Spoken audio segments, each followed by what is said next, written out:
the things that's also not getting enough attention. When you moderate a debate, like, what is the purpose of a moderator? Jamal Bowie, when we had him on, said AI could have done a better job. And I actually think that is the case last night. It seems to me that you did not need Jake Tapper and Donna Bash there to deliver these questions. I mean, like, they don't write all the questions, right? I mean, they have producers who do it. They may say, like, these are the topics, and they work with them. But you could have taken the questions, put them up on a board, had, some accountant there, and just with a stopwatch and et cetera, and done the exact same job that they did. Because there was virtually no follow-up, no pointing out you haven't answered the question. There was one or two occasions where Jake Tapper repeated it or something. And Donald Trump was able to just lie and lie and lie and lie. And, Joe Biden said some things that were wrong, but I think it was also just because it was connecting two words together that didn't make sense. But CNN did fact check the debate, and you could see it under the scroll. No, wait a second. No, that's one way they could have done it. There was a thing that went on the side. No, they didn't do that. They brought on their reporter an hour after the debate at midnight. For all the fact heads.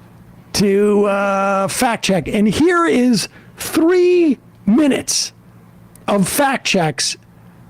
It's like one of those people at the end of a new drug commercial. Or it's like a post-credit scene. Yeah. The following procedure could provide you with diarrhea and all sorts of other side effects. Like that. It's one of those. Here is the guy. The Trump list, it is way, way longer. So deep breath. He said some Democratic states allow people to execute babies after birth, an egregious lie that is illegal in every state. He said everybody, even Democrats, wanted Roe v. Wade overturned. Roe was supported by 2/3 of Americans, even more Democrats. He said every legal scholar wanted Roe overturned, abortion returned to the states. Legal scholars have told me directly this is not true. He said the U.S. currently has the biggest budget deficit ever. No, that happened under Trump in 2020. He said the U.S. currently has a record trade deficit with China. It also happened under Trump in 2018. He said Biden personally gets a lot of money from China. Zero evidence of this. He said there were no terror attacks during his presidency. In fact, there were multiple attacks. He said Iran didn't find Hamas, Hezbollah, other terror groups under his presidency. Iran, in fact, did. He said Biden wants to quadruple people's taxes. That is pure fiction. He said the U.S. has provided way more aid to Ukraine than Europe had. It's actually the opposite. He said the U.S. has provided about $200 billion in Ukraine aid. It's closer to $110 billion. He said 18 or 19 million people across the border under Biden. That is millions too high. He said many of these migrants are from prisons or mental institutions. His own campaign cannot corroborate this. He said Biden has only created jobs for illegal immigrants. Total nonsense. He said Nancy Pelosi turned down his offer of 10,000 National Guard troops on January 6th. There's no evidence she even got such an offer. It was the president, not Pelosi, who had the power to deploy the D.C. Guard. He said Pelosi now acknowledges she turned down the troops. No, her office tells me this claim is still a lie. He said he deployed the National Guard to Minneapolis in 2020. Actually, that was the Democratic governor. He spoke of, quote, ridiculous fraud in the 2020 election. Zero evidence of any widespread fraud. He said NATO was going out of business before he took office. Completely, clearly absurd. He said the U.S. was paying going out of business before he came along. The U.S. made up about 71% of NATO defense spending, not 100. He said he, not Biden, is the one who lowered insulin prices in Medicare. He did it for some seniors, but Biden did it for far more. He said Biden indicted him. Again, no evidence Biden has had a personal role in any of these 4 prosecutions. He said Europe takes U.S. cars. Just not true. He spoke of food prices quadrupling under Biden. That's a wild exaggeration, though they are out. He said Biden made up the idea. He called dead service members suckers and losers. No, the Atlantic magazine reported that, and then former Trump Chief of Staff John Kelly corroborated it. He said Biden called black people, quote, super predators for 10 years. Biden never once deployed that phrase, let alone for 10 years, though he did at least once speak of, quote, predators without specifying it was about black people. He said his Trump tax cut was the largest in U.S. history. Not true, though, in fairness, Biden also said this. Trump said China and others stopped buying from Iran under him. China never stopped. He revived his pet lie, I don't know how many times I've done it, that he signed the Veterans Choice Program into law. Barack Obama did that in 2014. Trump signed an expanded version in 2018. And finally, Trump said Biden got rid of that Veterans Program. Biden has not done that. Whew. There you go. That is chock-a-block. And yet, That is, as far as we can find, the only reporting of like how many lies he told there. Is it true that the Biden team agreed to no fact checking? It's quite possible. They agreed to some other horrible terms, mistake. including the mic thing, which was a strategic mistake Crazy. because Biden could have interrupted, I mean, at least in theory, and interjected and done some of that himself, but he didn't because they agreed to the muting of mics when the other person wasn't talking, which, by the way, was Trump's worst debate performance in 2020 was when he kept bulldozing Biden and talking over him. So why would you? The whole strategy was insane. But the CNN cowered to the Trump campaign for weeks, talking about how this was going to be rigged against him. I mean, we played that clip of his spokesperson going on with one of the CNN hosts and saying, Jake Tapper has been anti-Trump. Dana Bash has been anti-Trump. You know this is going to be rigged from the start. They worked the refs, exactly, Matt. And they didn't do anything. They did nothing. No. I mean, it is, and frankly, you know, the other MSNBC, you know, Fox certainly wasn't going to do that, but MSNBC has the ability to fact check those things too, and we didn't hear anything sort of like that comprehensive. Well, what's fascinating is when they came back to like Maddow, she was, I think, constricted in what she could say because she could only program saying, "We're going to talk about all this stuff at the end of the debate. Here's a commercial." Oh yeah, no, they can't. They couldn't talk about it contemporaneously, but it could have been like, "Here is the fact check," and then we'll get to our analysis of like the spin and whatnot. Yeah. You know, I don't think that there's anybody on MSNBC watching MSNBC, you know, who wouldn't be inclined to believe that Donald Trump lied about all those things. But it is pretty shocking that, I mean, look, this is the role of the media.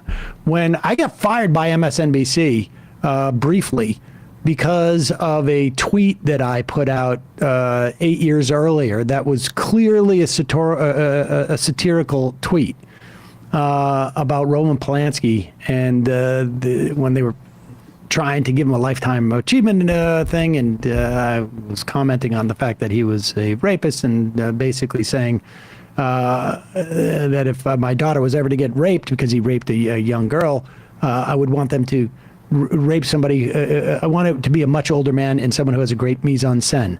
Funny joke. Anybody who speaks English knows that that's satirical because no one would ever say that, and no one would ever say mise en scène, and it was contextualized. And my issue was that the media was not capable of doing their one function, which is to give people context and be able to say that when someone powerful says it is the middle of the night and it is 12 in the afternoon, that they can say we have resources to establish exactly what's going on, and it is in fact the middle of the day, not the middle of the night. That is the primary function of news, it seems to me, which is to be able to provide things that are happening, but make people understand the context in which they're happening. And there are some things that are just factual, period, not opinions. Maybe media shouldn't or should be explicit about when they're dealing with opinion, but there are some things that are just not opinions. And they have a responsibility to do this, but CNN knew this was going to be a huge hit for them.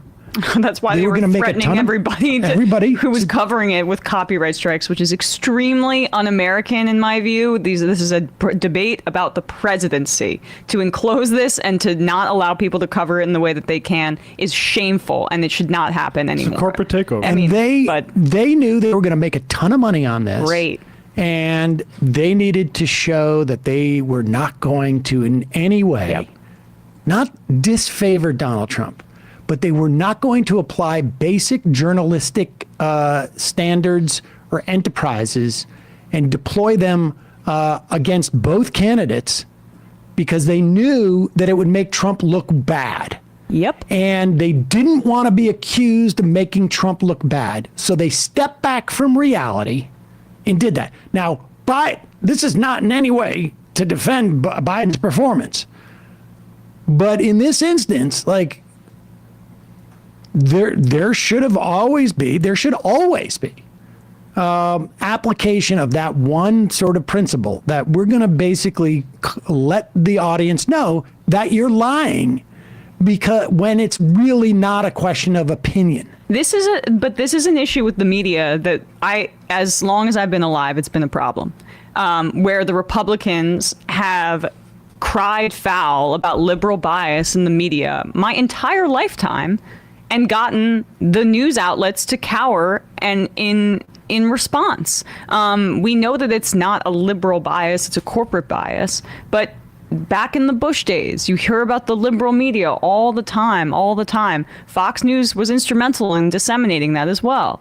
And it's just depressing that even after what we saw with Trump, he tried to overturn the democratic results of an election. He was a complete psycho, that they still are able to be worked that way. Nothing's changed in that regard. It's bad.